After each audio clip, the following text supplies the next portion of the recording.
Okay, now, so this is lecture number 8 for Sedimentology course at the University of Malaya, SIG 2004, Part 1, Silicic. Okay? So, in lecture number 8, we will look at other kinds of primary sedimentary structures. Now, in the previous lecture, we looked at one type of primary sedimentary structure, and those are bed forms. These are three-dimensional features, three-dimensional geometries that develop when sediment interacts with a flow in one direction, a unidirectional current. Right? So you get things like ripples, plain beds, and dunes. Right? So today we look at other kinds of sedimentary structures. So I've already introduced you to the definition of what we mean by primary sedimentary structures. These are any sedimentary structure that forms at the time that the sediment is deposited, meaning that the sediment has just been deposited and it is still soft and non-cohesive. It hasn't been turned into rock. So those are primary. Any structures associated with these deposits will be primary sedimentary structures, right? So in contrast, if you have sediments which have undergone diagenesis and you find structures associated with the process of diagenesis, those would be secondary structures. Okay. So we've looked at bed forms already. We look at other structures, things like beds and laminae, erosional soulmarks, soft sediment deformation structures, and trace fossils. There is a large variety of primary sedimentary structures, and we do not have time to cover all of them. It's going to be a very thick book to cover all primary sedimentary structures.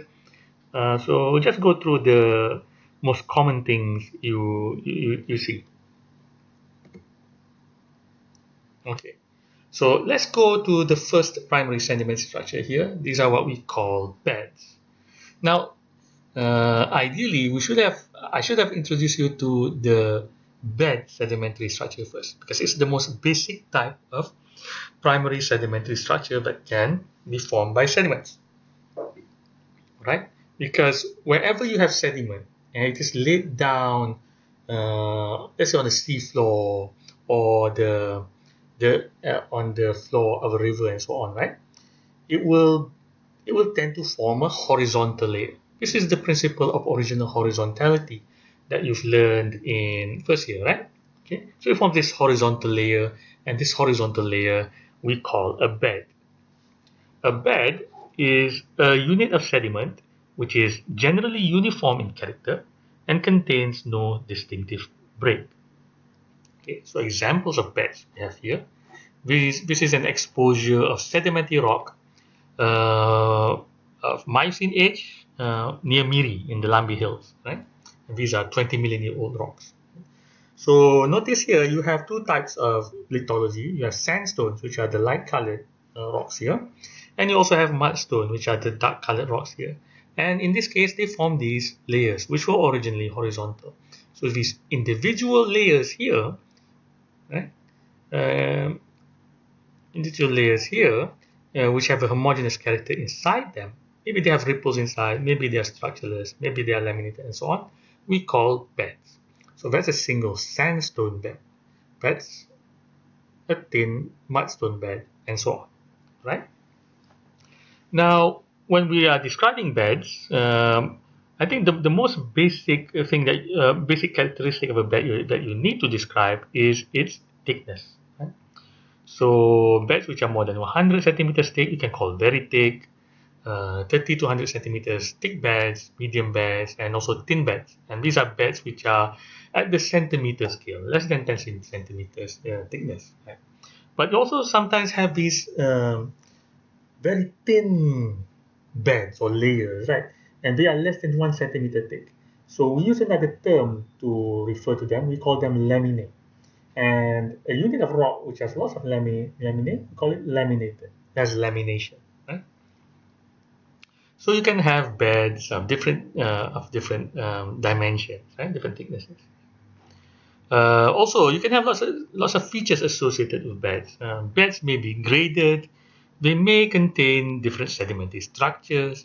For example, here you can even see the presence of ripples associated with these thin sandstone beds. Okay? Um, the base of a bed may be erosional. Lots of the beds here you see have a sharp base, right?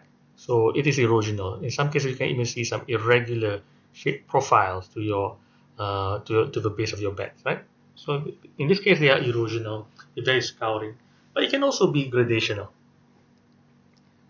Another term you need to know is what we call interbedded. This is when you have two different rock lithologies and they alternate with each other. For example, in this outcrop, this is interbedded sandstone and mudstone, right? Okay, so that's the most basic type of primary sedimentary structures you know. Okay, so cross beds, yeah, we're talking about beds. Now, let's go to another kind of primary sedimentary structure. This is this is a special kind of bed. These are what we call graded beds. So you have a single bed. It has a sharp erosive base here and also a sharp top, right? And this forms a single unit.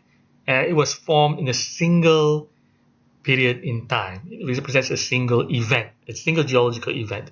Maybe it was a tsunami, maybe it was a landslide, maybe it was a river flood. Right, okay? So in the case of graded beds, you see a vertical change in grain size, and the vertical change is gradual. Right? For example, here, um, you look at this bed here, right? You can see that there's lots of different grain sizes, but it is sorted vertically. You have the coarser pebbles at the bottom, and the gravel becomes coarser and becomes finer and finer as you go further upwards. Then gradually it changes into a sand. Right? So this gradual decrease in grain size from the base to the top, we call normal grading. An overall decrease in grain size from the base to the top. So this is what we call a normal graded bed. Okay, represented by this graph here. So grain size is coasting towards the right, and we're going upwards in the section, right? So on a sedimentary log, we usually draw the profile like this, right? But grain size is decreasing upwards. Right? But sometimes you can also get beds which are the opposite, has an opposite trend, right? These are reverse graded beds. Yeah? Ni normal, ni songsang, ni reverse. Okay.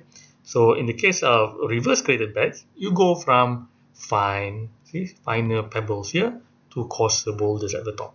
Right? You have an overall increase in grain size from base to the top, and you get the opposite graph, right? From finer to coarser at the top. Right? But that's a single bed. Remember that. It's not two individual beds. It was formed by the same flow. So there is no obvious sharp or erosional boundary between the two. They are conformable with each other. Also with this one, it's gradual, right? So you might ask, okay, I know what normal reverse graded beds are. I've learned this in first year, but how do you get normal graded beds? Well, you've already learned the principles. You can in processes of in the lectures on sediment processes, the processes of sediment transport and deposition. You've learned about Stokes' law. You've looked at the Hillstrom diagram, and these concepts can be used to explain how do you get graded beds. So let's look at normal grading first. How do you get normal grading? You can get it in two ways. First, through the settling of particles out of suspension, and this is Stokes' law. You've already learned about Stokes' law in the earlier lectures, right? But the general principle is this. If you have a population of sedimentary grains, right, of different sizes, right, but the composition is the same. Let's say everything is quartz. The specific gravity is the same, right? The density is the same, basically. So, given that all the grain sizes are similar composition and density, the coarser grain sizes will sink down faster. The critical settling velocity is higher in the coarser grains. So these coarser grains will settle down first, followed by the intermediate grains, only then do the finest grains fall down. And because of that, You get a nice gradual fining of the grains upwards. And that is normal grading. So one way to explain it is through Stokes' law, right? Settling of particles out of suspension, and you have particles of different sizes. Another way to explain it is probably maybe you just had a decrease in flow strength. Right? So let's say you have lots of grains moving of different sizes, right? But in the flow, and the flow has a certain velocity to it. It's fast, right? So everything is moving. But then, for some reason, the flow is slowing down. Maybe it's a storm. Mungkin dia ribut. The storm is getting quieter and quieter, right? So what happens? Well, at the highest speeds, only the coarsest grains can fall down, become deposited. Then when the flow velocity further decreases, you start to get finer and finer grains becoming deposited. Okay, so there are two possibilities, two interpretations, right? So which one? Well, it depends on, well, both can produce the same kind of deposit. So let's say you're working with an ancient sedimentary rock and you can see normal grading. How do you interpret it? Well, sometimes you can't even choose between two. So you have these two alternate models, right? Multiple working hypotheses, we say. But both are likely, right? We're trying to interpret ancient history. You cannot really see the flow moving anymore, right? Okay. But what about reverse grading? How do you get reverse grading? One way to get reverse grading is by gradually increasing the flow. So it's the other way around. You're going from slow flow, let's say in a river, and then for some reason the flow becomes faster and faster and faster. Yeah. But how do you get those kinds of that kind of increase in flow velocity?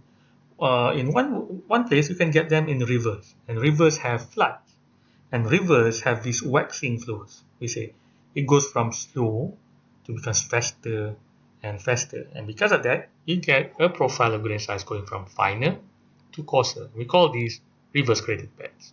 So this is an example from, this is an ancient core, this is a core of ancient sedimentary rock, Mycenaean age, from offshore Sarawak, and we've drilled this from the subsurface several kilometers underground below the seafloor, right? And you find these beds here. That's one bed, this is one bed, this is one bed. They're separated by sharp surfaces, probably erosional. And notice that each individual bed grades from a darker rock at the bottom into a lighter rock at the top. It's going from clay to silt. And this is a reverse graded bed. Maybe they were deposited by river floods, right? So that's one interpretation.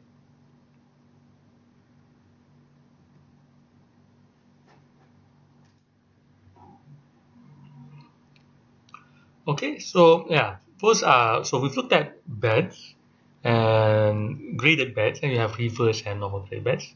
Let's look at other sedimentary structures now. Next type of sedimentary structure is what we call erosional soulmarks. So these kinds of structures are associated with the process of erosion, and they are soulmarks, meaning that they occur on the soles of the beds, meaning they always occur at the base of beds. Not at the top, but always at the base. Okay, so yeah, these are small-scale erosional features on a bed surface. They are preserved in the rock record when another layer of sediment is deposited on top, leaving a feature on the bedding plate. And they are very good indicators for young direction. If you want to know which way is top in your sedimentary section. Okay. So how do you get soul marks? So let's look at one example of a soul mark. These are flute marks, and see how they form. So let's say we are underwater in the sea, and this is the sea floor, and the sea floor is composed of cohesive mud. Okay, it forms the substrate. Okay, then you have a current moving from left to right in this case, where the arrows show you the direction of the flow, and the current results in erosion of the muddy substrate here. Okay, so you get these indentations, dapat lekuk-lekuk, okay, because of the irregularity of the substrate. Okay, so you get these erosional features here, these scours, right? And then later on, maybe the flow is bringing in sand, and it becomes deposited on top of these scours, right?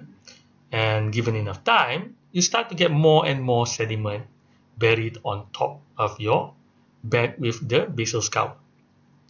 And these beds here will become lithified through the process of diagenesis. They become hardened, right? It's no longer soft.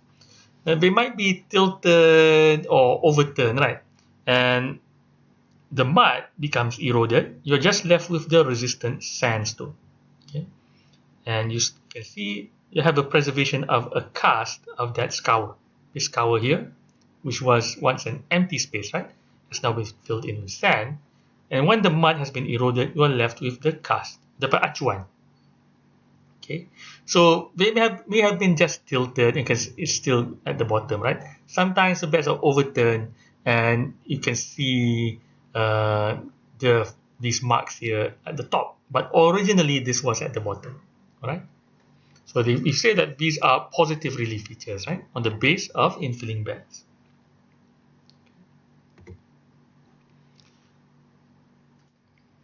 So basically, there are two types of erosional soil marks. One things that we call scour marks. They form as a result of turbulence in the water, which causes erosion. Then you have tool marks, where you have an actual physical thing, a tool, maybe a twig or a pebble and so on, which leaves an impression on the muddy substrate. You have an impression formed by an object carried in the water flow. So the most common type of scour mark you will find is what we call a flute cast. Okay, so what are flute casts? Flute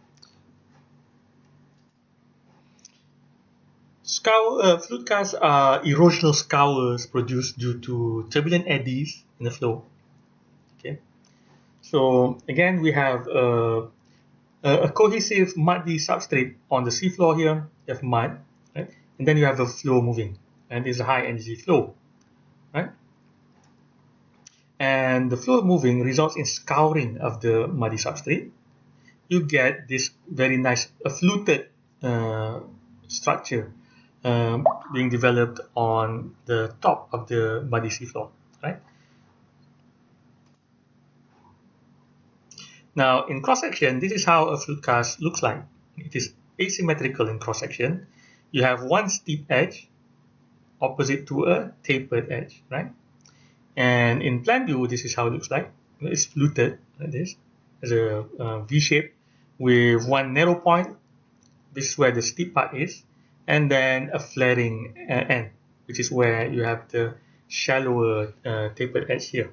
Right? So it's narrow at one end and widening onto the tapered edge. Now, the steep narrow end of the flute marks points where the eddy initially eroded into the bed. It's the same the same concept with flow separation in a ripple, right? So in this case, you have irregular indentations on your substrate, right? And the flow starts to scour into these indentations, and it becomes deeper and deeper. You get these eddies, pusaran air, where water moves in circular fashion here, and it erodes into the bed. Okay. Okay, so those are flute casts. Okay? Yeah, sizes they can be very small, a few centimeters across, can be tens of centimeters across, maybe meters across, because we also people have already also described mega flutes associated with turbidites. Okay? And most of the time, you don't really see the actual indentation of the flute being preserved. You only see the cast, right? Meaning that after erosion, you have sand, which is deposited at the top and lithifies, and the mud is eroded. You're left with the positive relief of the base of the sandstone. Hanya dapat dia punya acuan, right? And scour marks are very useful as paleocurrent indicators. You can use them like current ripples. Okay? The tapering part points towards the down current, right? And the flaring part in plan view also points towards the down current. So I have two pictures here of flute casts, right? So this is a sandstone bed, and this is from Pokok Sena in Kedah, right? Northwest Peninsula, Malaysia. And this is a sandstone bed which is carboniferous in age, right? So this is from Paleozoic, several 100,000 million years old. Now we are looking at the base of the sandstone, okay, not the top, yeah? So this is a bedding plane, right? And what we see here are lots of these U to V-shaped structures here, right? So these are your flute casts, right? You take a real close look, this is how they look like. Notice here, the V-shaped structures, right? So remember again, this is at the base of the sandstone, not at the top, right? And you can already interpret the orientation of the current, the ancient current. Yeah. So this point here is going to be up current, and the flaring part is going to be down current. So the current was moving from here to here. Okay, so that's how you use flute cast to interpret paleocurrents.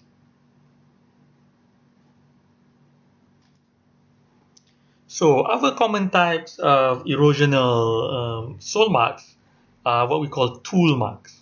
These are marks created by an object being carried in a flow over a cohesive mud substrate. Right? So let's say here maybe you have a twig or a large pebble or something, right? And you have a current moving from the bottom here to the top, and it drags that tool. So you get these grooves. So grooves are sharply defined, elongate marks created by an object being dragged along the bed. And sometimes the substrate is soft, and when you drag a tool along the substrate, the mud is also being dragged. So you get these chevron-shaped features, right? So these chevron shapes, and also caused by something being dragged along the substrate. You can also get what we call prod, skip, and bounce marks. You have these indentations, and they form a series, right? And they were probably formed by, maybe let's say a pebble is being dragged by a flow, falls down here, jumps again, and jumps again. So you get this series of several of these indentations, right? Okay. So yeah, these are landing marks of saltating objects, and often seen as lines along a bedding plane. Okay. Again, just like your flute casts, we usually see these structures as casts, like acuan, casts at the base of your sandstones, rather than the actual erosional surface. Right? So yeah, positive relief cast along the base of a sandstone. So this is an example of a tool mark as a cast at the base of a sandstone. It's like something being dragged along the seafloor. And these are chevrons associated with something being dragged on the soft substrate. So just show you this example here of soul marks, right? This is from the Miocene of Labuan, right? Labuan, and this is also at the base of a sandstone. And you notice this straight line here, right? And it's not just simply straight, you can even see some striations inside it. Okay, so this is a tool mark. Something was being dragged on the seafloor. Okay, another one here also. Right? So the question now is, what was being dragged? Maybe it was a twig, mungkin ranting. Maybe it was a palm frond, pelepah, pokok palma, being dragged there. Looks like it, right? Now we're not really that certain. Now, what is interesting is if we zoom in on one part of this sandstone bed, notice this feature here. That is the impression of a leaf. Okay, I just wanted to show you that. Yes, it's very interesting to see that even fine scale features can be preserved as impressions on the seafloor. Okay, so stop there. We'll continue with part 2 of lecture 8 after this.